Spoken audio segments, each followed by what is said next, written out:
भाई लोग Gujju historical man channel पर क्राइम स्टोरी दिखाने का मतलब किसी अपराधी अपराधियों को बढ़ावा देना ना है। अपुन का एक किच फंडा है, लोगों तक सही जानकारी पहुंचे। अपुन को 420 के वोल्ट का सपोर्ट देने के लिए अपने सभी भाई लोग का दिल से शुक्रिया। कैम चो मजामा भाई लोग, आज ना देश के सबसे बड़े एनकाउंटर की इनसाइड स्टोरीज चैनल पर दिखाई जाएंगी, मगर कहानी आगे बढ़े उससे पहले एक बात करना मांगता। अब उनके सभी भाई लोग को एकदम जक्कास वाला लव यू रे। तुम लोग ने जो इतना प्यार और मोहब्बत दी, जिसकी बदौलत आज अपुन की 50,000 की यूट्यूब फैमिली कंप्लीट हो गए। दिल से लव यू रे मामा। भाई लोग अब ना 1 लाख की स्ट्रॉन्ग यूट्यूब फैमिली जल्दी कंप्लीट करना मांगता। तुम लोग साथ देंगे ना, अपुन का वीडियो लाइक शेयर करेंगे ना, बस जल्दी से 1 लाख की यूट्यूब फैमिली कंप्लीट करवा दो, क्योंकि अपुन को चाहिए एक बड़ी यूट्यूब फैमिली जहां अपुन की दुनिया हो और उस दुनिया में अपुन के ही भाई लोग हो। तो बस फिर से एक बार लव यू रे ब्रदर्स। बिडू, देश में हर रोज एनकाउंटर होते हैं, हर रोज कई गुंडा लोग का टिकट कट जाता है, मगर इन एनकाउंटर में से कुछ ऐसे एनकाउंटर होते हैं जो आपकी लाइफ याद रहते हैं। तुम लोग ने shoot out at Wadala, shoot out at Lokhandwala movie देखी होंगी, मगर आज अपन जिस शूट आउट की बात करेंगे वह शूट आउट वडाला और लोखंडवाला से कई गुना खतरनाक था, क्योंकि आज अपन जिस शूट आउट की बात कर रहे हैं और उस शूट आउट में जिन गैंगस्टरों का अध्याय खल्लास हुए वह सारे के सारे अपराध की दुनिया के बेताज बादशाह थे। फिर ये कोई मामूली एनकाउंटर न था। जब इस शूट आउट को अंजाम दिया गया, कई घंटों तक गोलीबारी चली, आसपास के एरिया को तहस नहस कर दिया गया, कई पुलिस वाले खून से लथपथ जमीन पर पड़े थे, गैंगस्टर लोग मारे गए, गोलीबारी धमसी गई। फिर भी कई मिनटों तक पुलिस फोर्स की हिम्मत ना हुई कि डेड बॉडी के पास जाकर देखे कि मर गए या जिंदा है, क्योंकि डर था कि कहीं ये जिंदा ना हो। और ये डर होना भी लाजमी था, क्योंकि खून से लथपथ अनगिनत गोलियों से छली हुई डेड बॉडी जिनकी थी वहाँ क्रिमिनल ना थे, वहाँ थे क्रिमिनलों के भी बाप, दिमाग से सटकेल, जिनकी बंदूकों ने 15 सालों तक दिल्ली से लेकर हरियाणा, पंजाब और राजस्थान की गलियां को खून से रंगी थी। तो भाई लोग आज उसी छतरपुर एनकाउंटर की अक्खी महागाथा माई सुना डालेंगा। भाई लोग, राजेश भारती हरियाणा जिंद के कंडेला गांव का रहने वाला था। पिछले 2 दशक से अपराध की दुनिया में उसने कोहराम मचा रखा था। उसकी क्रांति गैंग तो वाकई में खतरनाक थी। उस टोली में छोकरे यंग थे, मगर जब वारदात करने निकलते तो सामने वाले का हुलियाइच बदल डालते थे।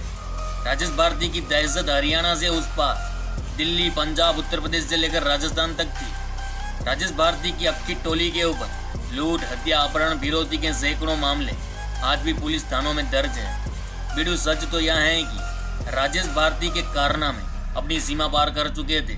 जब राजेश भारती हरियाणा की जेल में बंद था, तब 2018 में अपने पंटरों की सहायता से पुलिस कस्टडी से कल्टी मार लिया था।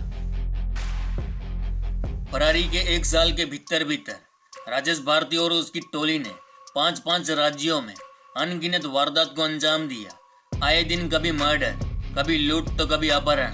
कम समय में इस गैंग ने हरियाणा से लेकर दिल्ली तक की पुलिस की नींद हराम कर दी थी। बस यहीं से छतरपुर एनकाउंटर की पटकथा लिखी गई।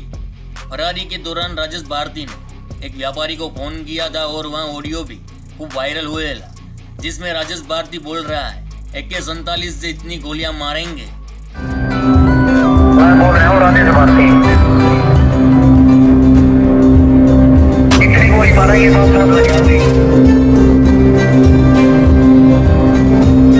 आज शाम से ही अलर्ट हो जाएगी, कभी भी कहीं से भी गोली बरस सके। खैर, इतना सब होने के बाद पुलिस फोर्स का खोपड़ा सटकना लाजमी था। दिल्ली की स्पेशल जेल ने अपने सारे मुखबिरों को अलर्ट कर दिया।